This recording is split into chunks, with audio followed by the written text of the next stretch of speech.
Hello everyone, আজ আমি বানাবো চিকেন রোস্ট। এর জন্য আমি চিকেনগুলো ভেজে নেব। এখানে আমি ব্রয়লার মুরগি নিয়েছি, আপনারা চাইলে পাকিস্তানি মুরগি বা যে কোনো মুরগি দিয়ে করতে পারেন। তো আমি এখানে ব্রয়লার মুরগি নিয়ে করেছি। এরপরে আমি পেঁয়াজগুলো ভেজে বেরেস্তা করে নেব। এরপরে ফোড়নে দিলাম তেজপাতা, দারুচিনি, এলাচ আর শাহি জিরা, আর এখানে দিয়ে দিচ্ছি আদা, রসুন, পেঁয়াজ একসঙ্গে বাটা, দিলাম কাঁচামরিচ, ধনিয়া গুঁড়া, মরিচের গুঁড়া আর স্বাদমতো লবণ।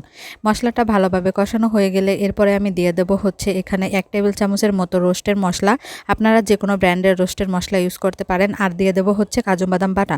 এরপর ঢাকা দিয়ে মশলাটা কষিয়ে নেব। এই দেখুন মশলার উপর থেকে তেল ছেড়ে দিয়েছে। এরপর আমি দিয়ে দেবো ভাজে রাখা ব্রয়লার মুরগিটার গা থেকেও জল ঝরা শুরু হলে এরপরে আমি দিয়ে দেবো দুধ, লিকুইড দুধ আগেই জাল করে নিয়েছিলাম।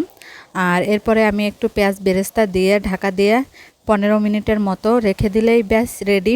ডিমগুলো আমি দেখার সৌন্দর্যের জন্য দিয়েছি, আপনাদের দেওয়ার দরকার নেই। তো আজকের রেসিপিটা কেমন লাগলো কমেন্টে জানিয়েন।